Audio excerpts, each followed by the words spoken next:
My name is Iris Bennett, and I'm 28. If you spend 28 years watching your parents orbit your older sister like she's the sun and you're lunar debris, you develop a weather sense for disappointment. You smell a storm coming before the clouds even gather. Still, even I wasn't prepared for the phone call that landed on my birthday.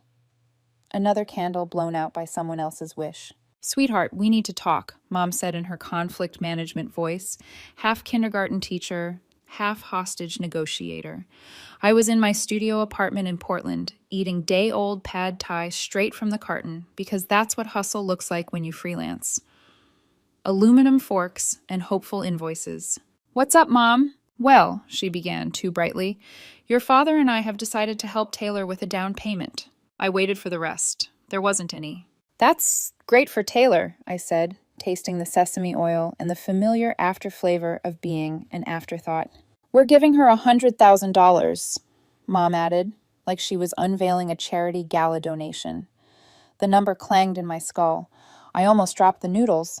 Tragic, because that was lunch and dinner. 100, wow. I aimed for neutral and missed. And for me, you're giving silence. The dissertation kind, peer-reviewed silence that concludes, "You'll understand." Mom filled it with soft words anyway. "Iris, you're in a different place. You made different choices. Taylor has a stable career, a serious relationship, a plan. You're still finding yourself." I glanced around my 400-square-foot journey. Peeling paint, one brave plant, and a radiator that only worked when the moon was in Leo. "Right, finding myself." "You've always been so independent," she said sweetly. That's a funny way to spell neglected, but sure. Here's the thing about being the family's designated disappointment. It's death by confetti cuts. Thousands of tiny moments that flutter down and stick to your skin until you can't tell where you end and the paper ends. Taylor is 3 years older, and she arrived blonde and sunlit, the kind of baby nurses fuss over. Mom called her little sunshine. I had practical brown hair and a talent for drawing dragons with 6 elbows. Taylor played varsity soccer. I played jazz flute. Taylor dated the homecoming king. I dated color palettes and my Wacom tablet. She cruised through a state school business degree. I went to art school on loans that will probably survive me and vote in 3 elections. I tried, though. At 15, I entered a national design competition. 3 months of caffeine, tears, and vector nightmares. I won second place out of 3,000. Dad's response, "Well, at least you tried." When Taylor came in 4th at a regional soccer tourney, he bought her a MacBook and a pep talk about grit. I learned 2 things that year. Kerning matters, and so does being born golden. We reenacted functional family every Sunday over pot roast, like a theater troupe that couldn't afford new material. 3 months before the call, Taylor mentioned she and her boyfriend were house hunting. "Down payments are insane," she said, passing potatoes like meaningful props. Dad perked up. They exchanged that married people glance that contains an entire board meeting. "What if we helped?" Dad offered. Taylor said, "I couldn't," and meant please do. He smiled. "It's time we helped our daughter build her future." Singular. Mom peered at me, testing for jealousy, like checking a fever. "Iris, when you settle down..." I smiled. "I'm happy for Taylor." It sounded almost true if you were far away. So when Mom called on my birthday to officiate the $100,000 canonization, I wasn't surprised. What surprised me was the RSVP request that followed. "We're having a celebration dinner this Sunday. Taylor's closing on the house. You'll come, won't you? A celebration for her windfall on the week of my birthday." "Actually, I have plans," I lied. My plans were ice cream from the container and a spiral into Zillow listings I couldn't afford. "Oh, with who?" she asked, suddenly interested in my personal life, now that I might be useful as a placeholder at a photo op. "Friends," I said. "You know how it is." "Well, we'll miss you. Maybe a birthday dinner next week." "Sure, Mom. Next week." We both knew next week is where things go to die. After I hung up, the apartment hummed, a thin, tired electricity. 28, 400 square feet, a bank account that got nervous when I opened the app, and a family that remembered I existed in the spaces between Taylor's milestones. Something shifted. No thunderclap, no triumphant movie score, just a quiet tilt inside me. I wasn't going to beg for a seat at a table where the menu never included me. No manifesto, no dramatic text thread. I would simply stop. Stop calling. Stop volunteering myself as a reference point for Taylor's success story. Stop bleeding energy into a relationship that didn't feed me. Week 1 of silence felt like breaking a habit I didn't admit I had. I kept unlocking my phone to send Mom a meme about a raccoon stealing pizza, then locking it again. By week 2, I realized nobody had noticed. No, how are you, texts. Taylor sent a single, you good? I typed, swamped, congrats on the house, and got a thumbs up, the emoji equivalent of a head pat. Here's the secret no one tells you about stepping back from your family. The scary part isn't the missing. It's discovering what's left when the noise stops. I expected a void. Instead, I felt light, like I'd been carrying a backpack of rocks and finally shrugged it off. I also felt very broke. Freedom doesn't pay rent, and my landlord doesn't accept poetic metaphors. So I worked. Manic is one word for it. Hungry is kinder. There was this coffee roaster, Marcus, midlife crisis turned, small batch single, origin visionary, who needed branding that felt authentic but modern, rustic but clean, bold but subtle. Translation: surprise me and then do it again. On revision 17, the logo clicked into place so cleanly it felt inevitable. When I sent it at 11 p.m., Marcus called me immediately. This is it, invoice me. I had quoted $800, already a discount on my time and sanity. I looked at the lightning bolt in my rib cage and said, $12,200. A pause. Done. Also, I'm opening a second location. Full branding package, signage, menus, bags, the works. $15,000. Interested? I muted my side of the call to cough out a stunned laugh. Yes, I said, trying to sound like people who have decorative fruit bowls. That one project fishtailed into 3 more. Apparently, when you stop draining yourself for scraps of parental approval, you have a terrifying amount of creative fuel. Within 6 months, my rates doubled. I moved from the shoebox to a 1-bedroom where the kitchen wasn't also the closet. I bought a couch not pre-haunted by Craigslist. At month 9, I woke up one morning, and the first emotion wasn't dread. It was a low, steady hum of okayness. My life wasn't perfect, but it was mine. My clients, my schedule, my small victories. I started lifting weights at a gym that smelled like rubber and redemption. Spite, I learned, is an excellent pre-workout. At month 10, I met Ethan. He was hunched over a laptop at the next table in a coffee shop, swearing softly at a Google Doc like it had wronged his ancestors. We bonded over bad Wi-Fi and worse rates. He was a copywriter with the same hustle bruises, funny in a dry way, kind in a way you only notice over time. It wasn't fireworks at first, more like the pilot light clicking on. 2 weeks later, we were orbiting each other. He didn't try to fix the parts of my family story that hurt. When I told him about the birthday call and the $100,000, he didn't rationalize it. He just said, "That's messed up, I'm sorry." I didn't know apology could feel like validation instead of condescension. A year after I stopped answering, Mom called. The screen lit up like a smoke alarm. Ethan watched me watch it ring. "Do you want to pick up?" he asked. I let it go to voicemail. Later, I pressed play. "Iris, honey, it's Mom. We haven't heard from you in so long. Your father and I are worried. Taylor's worried too. Please call us back. We miss you." "We miss you." The words hovered like ghosts who didn't know they'd moved out. Did I believe them? Maybe the way you miss a lamp after redecorating. An absence noted in passing, not an ache. 2 weeks later, Taylor called. "Mom's freaking out," she said. "Just call her." "I'm still mad," I said. "Is this about the house thing? I told them they should have helped you too. You took the money. What was I supposed to do? Turn down $100,000 on principle?" My jaw flexed, then relaxed. A fair point. Fair points felt like splinters. After we hung up, Ethan found me staring at the muted phone. "You don't have to call," he said gently. "Boundaries aren't cruelty. They're instructions." I nodded. Somewhere, something in me had already turned in a new direction. I didn't know it yet, but I was about to build a life that no one could mistake for a hand-me-down. And the first time Taylor saw it, she would pull over, call our father, and say, "You need to see this right now." Silence is not empty. It's a room where your thoughts finally have chairs. After the birthday call, mine sat down and got organized. The first thing they did was make a list. Item 1, work. Item 2, sleep. Item 3, no proving anything to anyone who's not looking. So I worked. The morning after saying nothing to my mother, I opened Illustrator and picked a fight with a logo until it confessed what it wanted to be. I wrote invoices with a steady hand and sent them without apology.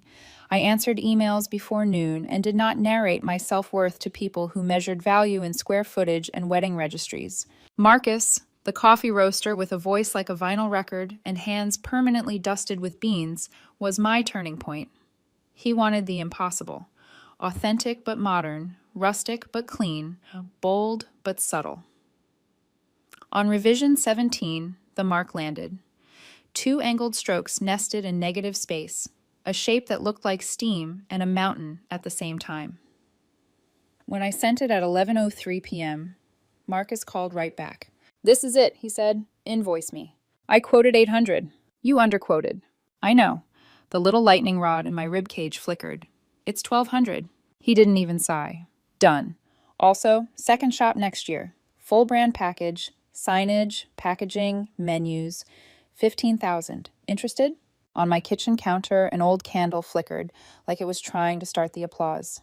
"Yes," I said, aiming for professional and overshooting into breathless. 1 project became 3. 3 became a calendar that looked like a Tetris board where the pieces actually fit. Turns out when you stop burning fuel trying to get your mother to say she's proud, you can set fire to your own engine. I raised my rates without attaching an apology paragraph. Clients said yes. A few said no. I didn't die. By month 6, I doubled my income. I moved from the 4th floor shoebox, where the kitchen sink knew all my secrets, into a 1-bedroom that had a door, and when I closed it, it stayed closed. I bought a couch that didn't come with pre-installed ghost energy. I learned that groceries are less terrifying when you don't calculate price per calorie like a field medic. My mornings sharpened. Coffee, deep breath, do the most complex thing first. I stopped performing competence and simply worked. I learned that a to-do list is a kindness if you stop treating it like a shame spiral. I still checked my bank app with caution, the way you'd approach a sleeping bear, but the bear was getting smaller. I also started going to the gym. It felt like the most cliché post-family breakup move possible, but the iron didn't care about my narrative. It just wanted to be picked up. 3 sets of 10, said the trainer on YouTube, as if I hadn't spent a decade doing 3 sets of 1,000 tiny emotional lifts. Spite made a great pre-workout. So did hope, though I didn't recognize it yet. Ethan happened at month 10 on a Wednesday afternoon that smelled like espresso and rain. He was at the next table in a coffee shop, whisper cursing at a doc like it had personally betrayed him. The barista apologized for the Wi-Fi. We made the same joke at the same time and grinned like conspirators. "What do you do?" he asked, the polite dance. "Graphic design. You?" "Copywriter. I make other people's products sound like they have personalities." "Do mine," I said, too fast. He laughed. "I could, but you sound like you already do." We started co-working, the purgatory between stranger and something else, swapping links, snacks, and deadlines. He was funny in a dry, efficient way. He treated time like a resource, not a weapon. He asked questions and held the answers gently. We slid into dating not with firework explosions, but with the quiet click of a door that always should have been open. One night, the storm on my face broke, and I told him the $100,000 story. The birthday call, the Sunday dinners where I warmed the bench while Taylor warmed the spotlight. The way independent tasted like extra. "That's messed up," he said simply. "I'm sorry." He didn't defend them by default or try to explain their love to me like I didn't speak the language. He just validated the wound. It healed a millimeter. 2 weeks later, I noticed his phone light with a name I didn't know. A quick glance, a reflex. Jess. Ethan caught my eye and smiled. "Easy." "My ex," he said. "We're on civil internet terms. She still follows me. It's fine." I nodded. The word ex had a shape I'd seen before. Sharp in the dark, harmless in daylight. Still, a small part of me marked it down.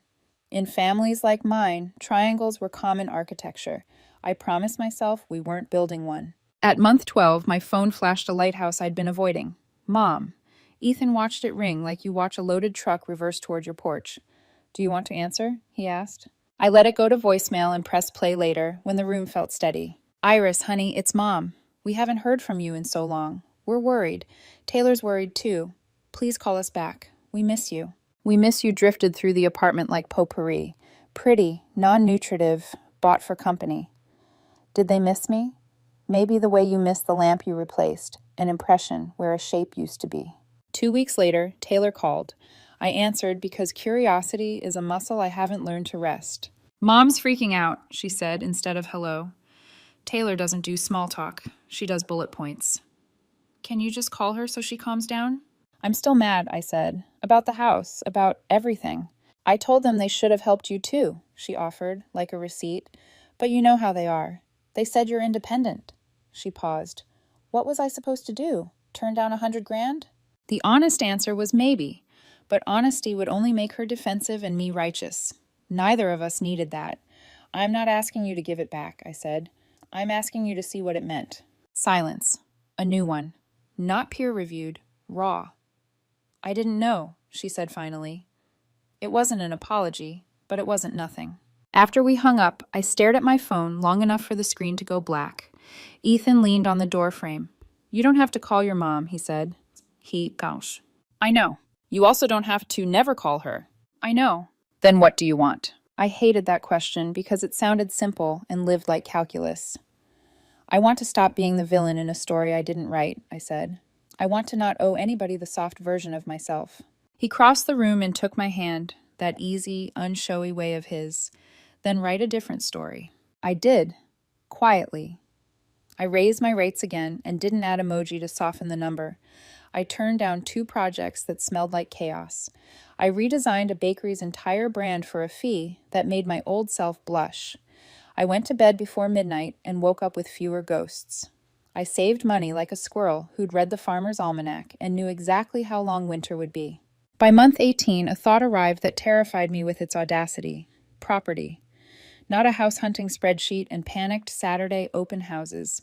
Not Taylor's model home starter kit purchased by committee. Just land. A place to plant a flag and not ask permission. I scrolled listings at midnight, getting good at translating realtor dialect.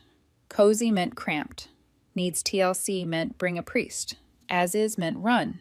The idea kept tapping my shoulder. It wasn't loud. It was stubborn. I started putting aside a little extra every invoice. I bought fewer takeout dumplings and more 2x4s in my head. I sketched cabins on napkins like a 12-year-old planning her treehouse. On a Saturday in late spring, the sky opened in that particular Pacific Northwest manner. Bruised purple 1 minute, hallelujah. Sunlight the next, and Ethan said, let's get out of here. Trees taller than our problems.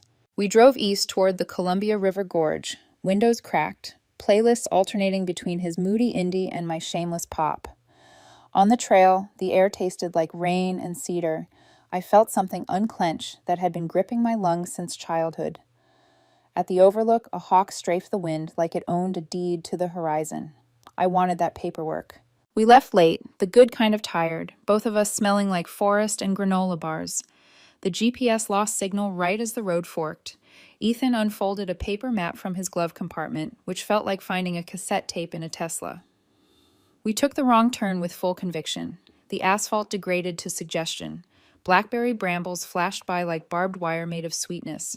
I think we're lost, Ethan said. We're adventuring, I said, because optimism costs less than gas. We rounded a bend, tires crunching gravel, and the world shifted. On the right, tucked behind a curtain of green and the wild geometry of brambles, a hand-painted sign leaned at a tired angle. For sale. Past it, 5 acres of overgrown possibility. I saw the flicker before I knew the match had been struck. Pull over, I said. Iris, this is horror movie staging, he protested lightly. No service, no witnesses, a sign painted by someone named probably Frank. I like Franks, I said, already unbuckling. The makeshift driveway was more rumor than road. The property opened like a held breath. Fir trees, like cathedral columns. A small creek somewhere, narrating softly to itself. Silence, full of living. My heart did a thing I don't have verbs for. Ethan came up beside me, hands in pockets, cautious. You're serious? I don't know, I said, voice low, like I might scare the chance away. Maybe. We stood there a long minute while light dappled, and somewhere a bird wrote a thesis on joy.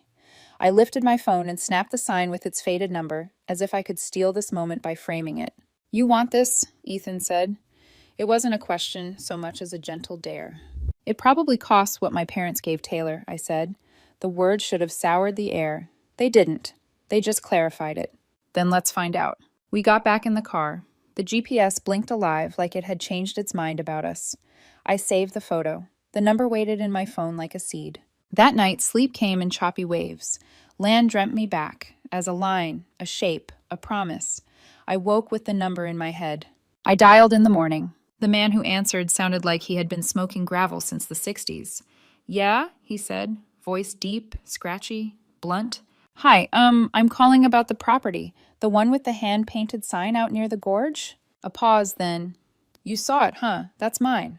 Been in the family since '58. Name's Frank. Frank, of course. I shifted the phone to my other ear, pacing my apartment. What are you asking for it?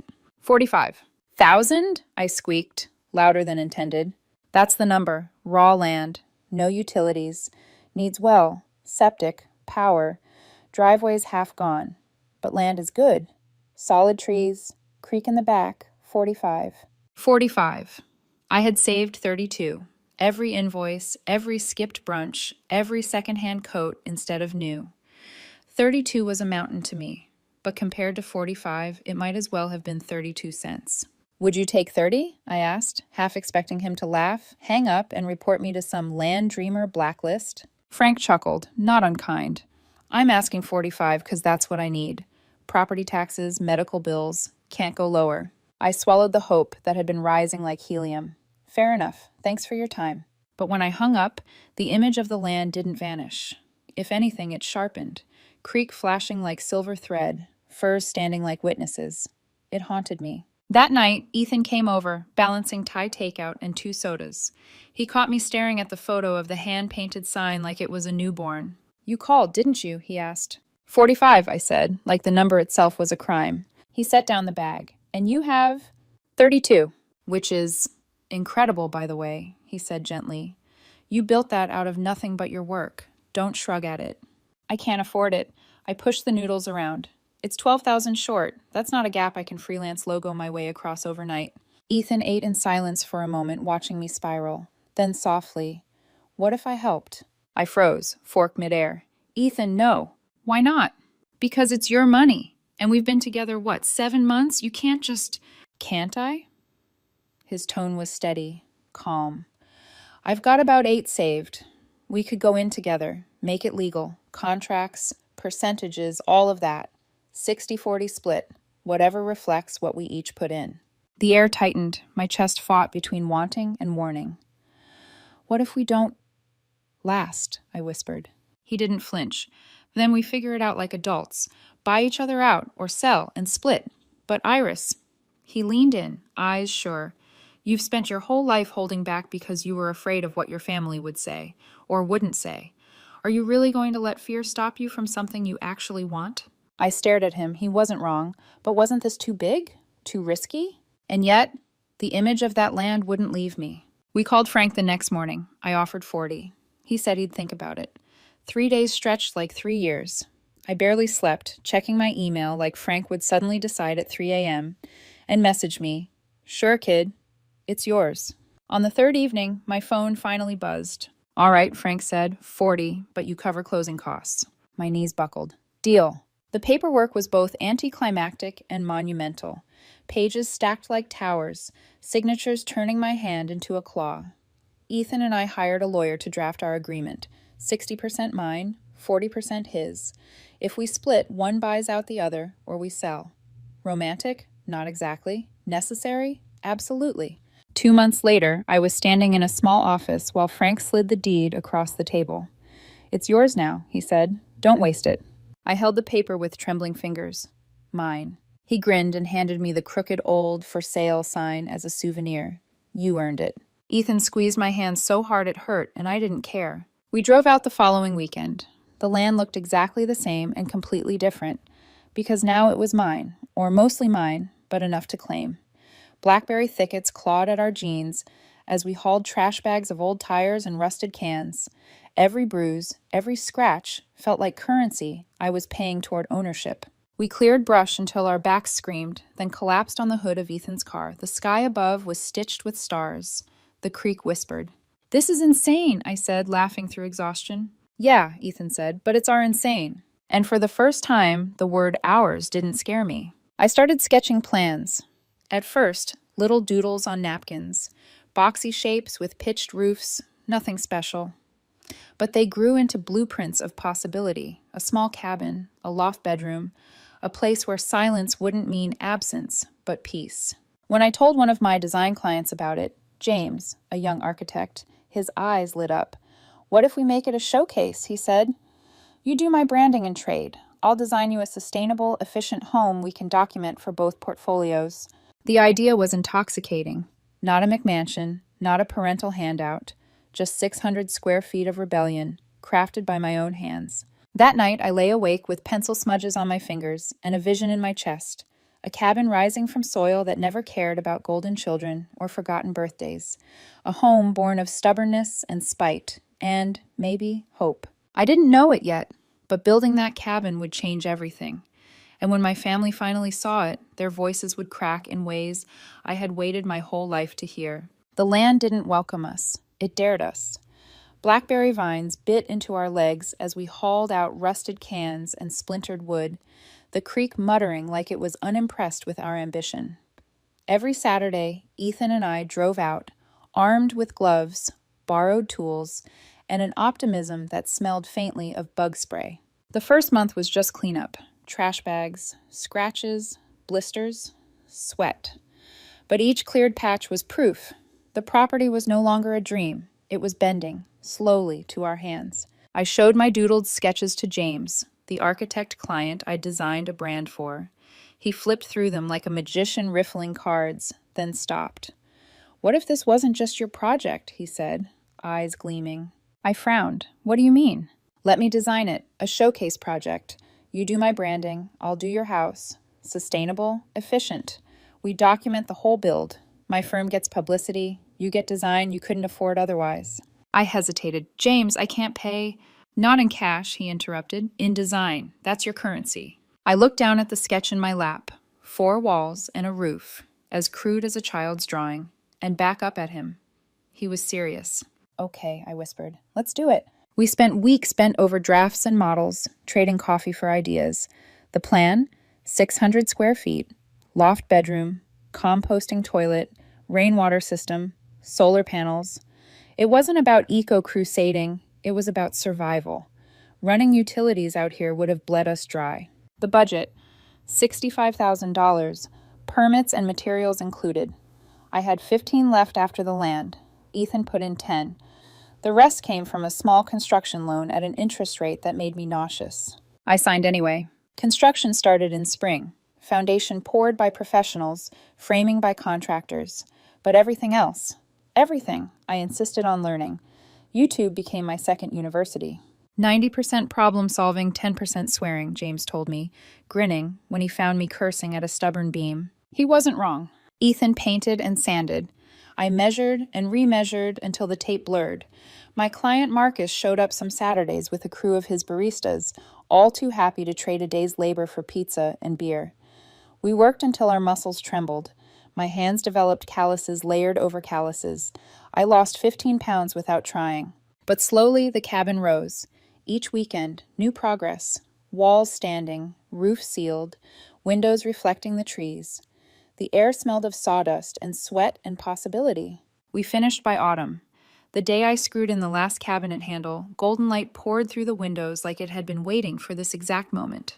I stood in the center of the room, chest tight, eyes burning. It wasn't big, it wasn't flashy, but it was mine. Well, ours. 60-40 to be exact. James came out with his camera and took photographs, sunlight slanting across the loft, the solar panels gleaming against the green.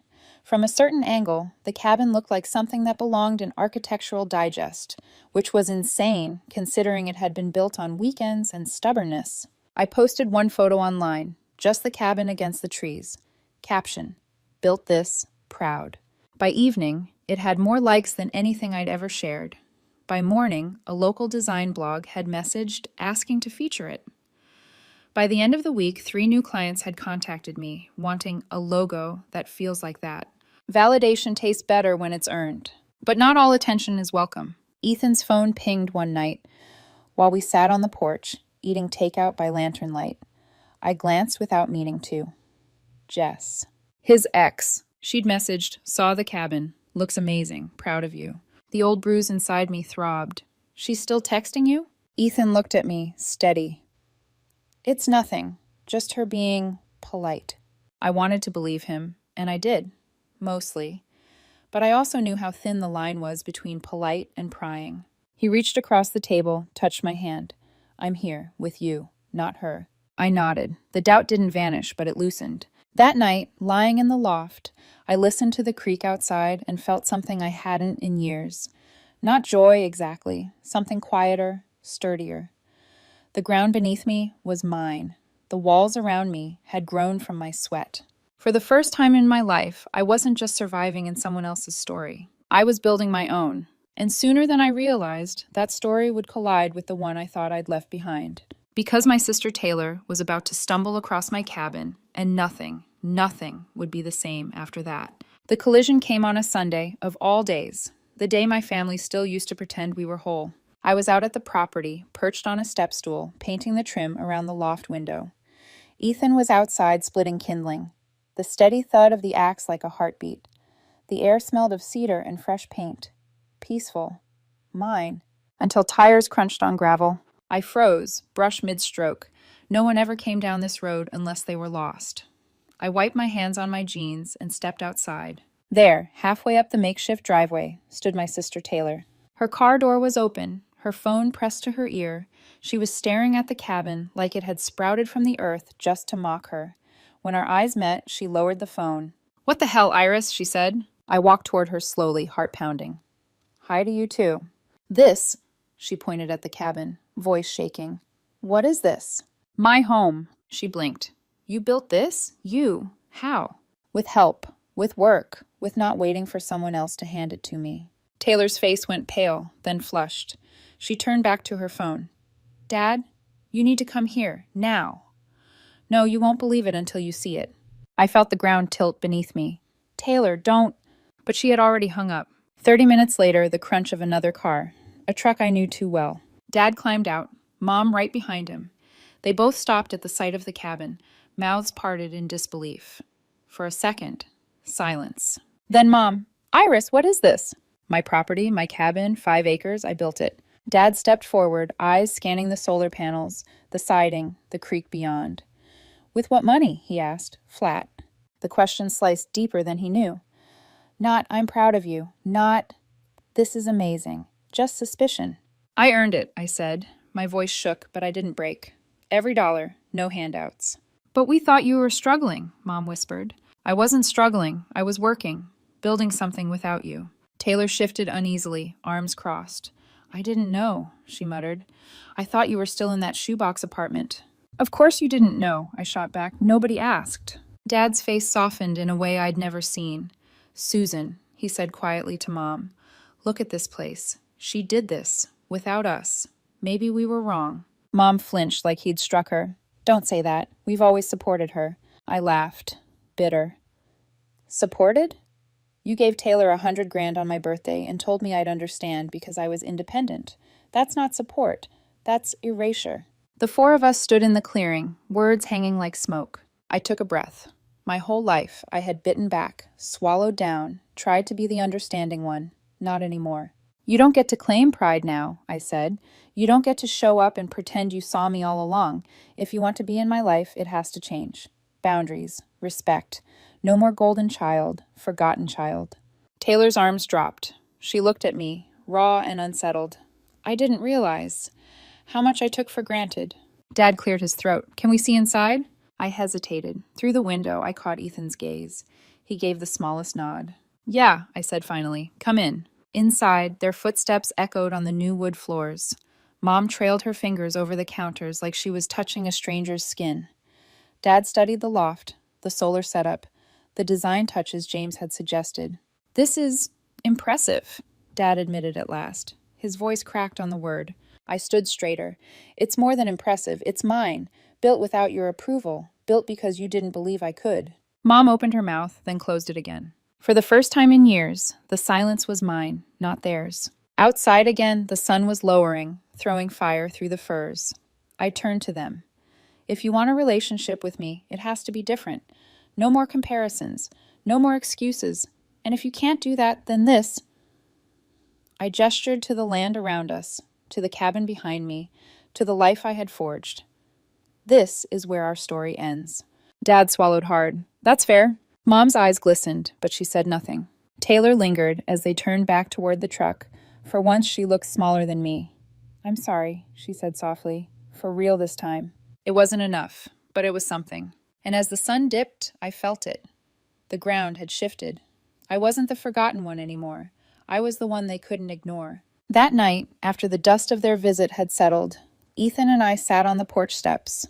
The lantern cast a circle of warm light around us.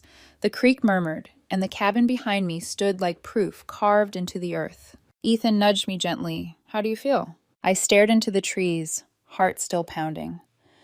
Tired, relieved, sad, proud. All of it, like a storm that doesn't know whether to end or start again. He slipped his arm around my shoulders. You did more than build a cabin, Iris. You built your boundary. They saw it. I leaned against him, but my mind was still on my family's faces. Dad's crack of pride, Mom's stubborn silence, Taylor's apology. The next week, I received a text from Mom.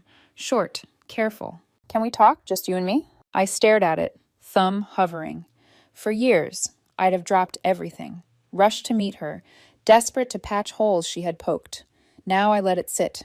Hours later, I replied, Not yet. I need time. She didn't push. That was new. Taylor showed up the following weekend, alone. She brought coffee and a box of pastries, like she was showing up to a peace summit. We sat outside on mismatched lawn chairs. She looked around at the cabin, eyes softening. I was jealous, she admitted suddenly. I blinked. Jealous? Of what? They gave you everything. She sighed, twisting the lid off her cup. Yeah, they gave me money, support, attention, but that meant I never had to build anything myself. Everything was padded. I didn't realize how heavy that padding was until I saw this place. You made this out of nothing, Iris. I just signed papers. Her words weren't a full confession, but they pierced deeper than any defense. Do you want to change that? I asked quietly. She met my eyes. Yeah, I think I do. It wasn't forgiveness. Not yet. But it was the first plank of a bridge. 2 weeks later, Dad came alone. He walked the property slowly, as if memorizing it. At the porch, he finally spoke. I judged you wrong, he said. All those years, I thought independence meant you didn't need us. But maybe we just didn't bother to look. That's on me. I swallowed hard. It wasn't an apology wrapped in excuses. It was simple, raw, real. Thank you, I said. Then, steady. If you want to be in my life, Dad, it has to be different. Boundaries. Respect. Ask me about me, not about Taylor. Stop measuring my worth against hers. He nodded. That's fair. His voice cracked on the word, and for the first time, I believed him. Mom was the hardest. She resisted, bristled. She sent long messages about how we always loved you, even if it didn't look like it. I answered with truth, not venom. Love without recognition feels like absence. Weeks passed. Slowly, she softened. When she finally came, she didn't bring defenses. She brought a photo album from when I was 7, the dragon drawing I had made, taped proudly to the fridge. I forgot this, she whispered, eyes wet. But you didn't. For the first time in decades, I hugged her without armor. We didn't become a perfect family. Perfection was never the point, but the rules had changed, and this time, I was the one writing them. No comparisons, no money strings. If they wanted to be here, they came as equals, not as judges. And slowly, carefully, they accepted. One evening, months later, Ethan and I sat on the porch watching the last light fade. The cabin glowed behind us, our fingerprints pressed into every board. Do you regret letting them back in? He asked. I shook my head. Not as long as they play by the rules. And if they don't, I gestured toward the trees, the land, the life I had built. I'll still have this. They can't take it from me. Ethan smiled, pulling me closer. You've already won. I let the silence stretch. filled not with absence, but with peace. For the first time in my life, I wasn't waiting for their approval. I wasn't chasing their pride. I had built something better, my own story, my own home, my own worth. And if they wanted to be part of it, they would do so on my terms. The cabin stood quiet as the stars blinked awake. My land, my choice, my life. For once, I didn't feel like the forgotten daughter. I felt like the author,